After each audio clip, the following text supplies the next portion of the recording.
Au sommaire de cette édition, le premier sommet du pétrole et du gaz s'est refermé ce vendredi 22 octobre 2021 après 3 jours de réflexion sur la transition énergétique au Gabon.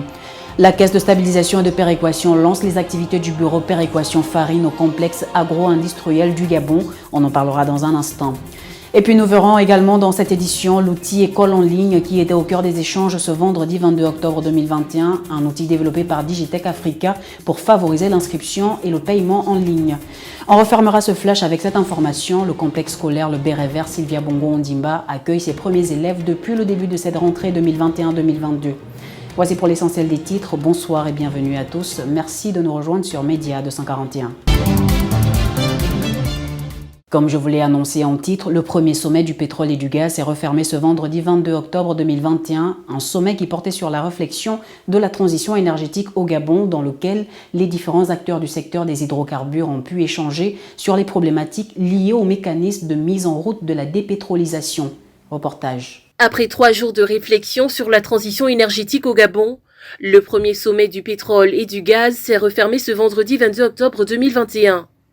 Occasion pour les différents acteurs du secteur des hydrocarbures d'échanger sur les problématiques liées au mécanisme de mise en route de la dépétrolisation au détriment de l'utilisation des gaz propres. Ce qu'on peut retenir, c'est que c'est un sujet hautement important, inscrit dans le plan d'extraction et transformation, qui est un sujet aujourd'hui qui intéresse le Gabon, parce que nous sommes un pays producteur de pétrole depuis plusieurs années, et le président de la République, chef de l'État, dans la mise en œuvre de sa politique économique, voudrait effectivement que les Gabonais participent à ce secteur d'activité pour booster notre PIB et faire en sorte que les Gabonais s'approprient de l'amont à l'aval pétrolier toutes les problématiques pour que nous soyons présents.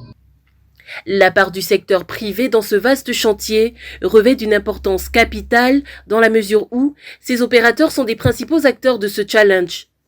C'était important aujourd'hui de terminer ce sommet par des discussions un peu plus restreintes avec les opérateurs économiques gabonais pour comprendre comment on peut faire pour intégrer ce tissu d'entreprises locales, d'entreprises autochtones qui veulent participer à cette transition énergétique, qui veulent participer au secteur des hydrocarbures. Donc, qu'est-ce qui est mis en œuvre dans le nouveau décret qui a été adopté par le Conseil des ministres et par le chef de l'État pour les entreprises gabonaises et pour les entrepreneurs gabonais qui veulent agir sur le secteur.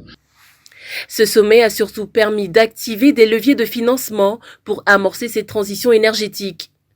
Plusieurs bailleurs de fonds, dont la Banque mondiale et d'autres institutions internationales, se disent prêts à accompagner cet ambitieux projet. Les investissements carbonés étant de moins en moins attractifs pour les investisseurs internationaux, il ne fait aucun doute que le Gabon pourra très prochainement migrer vers l'utilisation de gaz propre, gage d'une gestion durable des énergies. Thierry Prosper Moutsou, directeur général de la Caisse de stabilisation et de péréquation, a lancé ce vendredi 22 octobre à Ovando les activités du bureau péréquation farine au complexe agro-industriel du Gabon. Je vous invite à regarder cet élément pour plus d'explications. Le directeur général de la Caisse de stabilisation et de péréquation, Thierry Prosper Moutsou, a lancé ce jour, vendredi 22 octobre à Ovando, les activités du bureau péréquation farine, au complexe agro-industriel du Gabon. La mise en service du bureau péréquation farine, ce jour, au complexe agro-industriel du Gabon, traduit des exigences liées à la performance si chère au chef de l'État. En effet, pour le président de la République, chef de l'État, son Excellence Ali Bongo Ondimba, la mise dans les conditions des collaborateurs procède à leur performance sur le terrain. Dans le même temps, ces exigences elles sont à la fois légales et managériales. C'est dans l'optique d'assurer l'opérationnalité du mécanisme de la péréquation farine de blé que chacun d'entre vous est un maillon essentiel, que nous sommes là. La construction de ce bureau arrive à point nommé pour les quelques agents affectés à ce poste. En effet, il y a encore quelques mois, ces derniers travaillaient dans des conditions exécrables à l'air libre. Comprenez ainsi que dans l'optique de créer des conditions de travail optimales et favorables à un épanouissement professionnel, que ce bâtiment a été construit. composé des bureaux destinés aux chefs de service et des agents, tous équipés de tables, d'armoires de rangement, de chaises, de climatisation et d'un vestiaire. Le nouveau bureau, construit par une entreprise de droit gabonais, Klein Construction, est le fruit d'un partenariat entre la Direction générale de la Kestable et le complexe agro-industriel du Gabon, filiale du groupe Faubert. Sa mise en service fait le bonheur des agents de la Kestable. C'est un sentiment de satisfaction parce que après 4 années de galère où nous travaillons en plein air, exposés aux intempéries, le travail n'était pas vraiment efficient, ce n'était pas la joie. Les collaborateurs et moi étions toujours exposés, nous faisions face à certaines difficultés. Parfois, quand il pleut, on n'arrive pas à travailler correctement. Parfois, quand il fait aussi excessivement chaud, ce n'est pas toujours évident. Mais aujourd'hui, nous avons maintenant un bâtiment flambant neuf qui nous permet de travailler de manière efficiente. Et je crois que, comme je vous ai dit d'entrée de jeu, le sentiment, c'est un sentiment de satisfaction totale. Ce pôle de la Kestable a pour mission le suivi de la consommation en farine du Grand Libreville et le contrôle des cargaisons de ce produit à destination de l'intérieur du pays. En cela, nous avons la possibilité de dire en temps et en heure quelle quantité de farine a été consommée dans la localité X ou la localité Y. En moyenne, en fonction de la demande, ce pôle suit et contrôle l'expédition en province de 30 à 40 tonnes de farine par jour. Toutefois, avec l'effectivité du système autonome de péréquation, ces quantités sont appelées à augmenter, renforçant ainsi les contrôles sur ce produit. C'est donc en prélude à cette nouvelle vision dont les activités nécessiteront une organisation particulière et des conditions de déploiement spécifiques que vous êtes alloué cet édifice. Parlons à présent de l'outil École en ligne développé depuis 2018 par l'entreprise Digitech Africa qui permet de s'inscrire et d'effectuer les paiements en ligne, un outil innovant qui était au cœur des échanges ce vendredi 22 octobre entre les différents responsables des établissements supérieurs. Compte rendu avec Jordana Logo. L'outil École en ligne, pensé et développé par l'entreprise Digitech Africa, accessible sur la plateforme Think Tank, était au cœur des échanges ce vendredi 22 octobre 2021 entre les différents responsables des établissements supérieurs, 6 au centre-ville à l'immeuble Square. École en ligne est un outil lancé depuis 2018 par Digitech Africa, une société digitale spécialisée dans le développement des technologies web et de paiement mobile.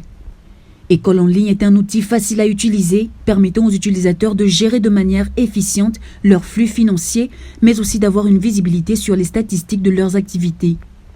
Au menu des échanges de cette conférence, les enjeux de la digitalisation de la gestion des inscriptions et des paiements des frais d'écolage.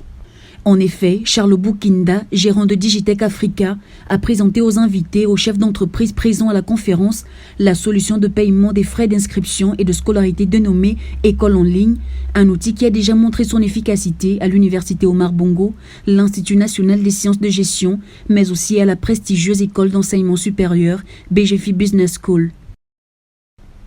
C'est une solution clé en main destinée aux établissements qui nécessitent peu ou pas d'efforts d'investissement informatique pour permettre à ces derniers de collecter les paiements de façon totalement dématérialisée. Il permet également aux parents et aux apprenants de consulter les états financiers de la scolarité, a indiqué Charles Boukinda, gérant de l'entreprise Digitech Africa. À l'occasion de cette conférence, Jocelyn Nambé, directeur général de l'Institut national des sciences et gestion, le professeur Philippe Menzuembeng, directeur général de BGFI Business School, et Virginie Mounanga, directrice générale de Blanc Cristal, ont échangé sur leurs expériences. L'avantage est réel car il permet un gain de temps, mais aussi une gestion plus rapide des inscriptions au sein des établissements. C'est plus facile pour nous d'optimiser notre travail, ça nous prend moins de temps vu le nombre d'étudiants à inscrire, a-t-il indiqué. Pour rappel, la plateforme Think Tank est conçue pour fournir aux dirigeants des solutions clés en main et des analyses de marché qui les accompagnent dans leur prise de décision. On parle à présent du complexe scolaire Le Béret Vert Sylvia Bongo Ondimba, situé au quartier Ondogo dans le 6e arrondissement de la commune de Libreville. Il accueille depuis le début de la rentrée scolaire 2021-2022 ses premiers élèves.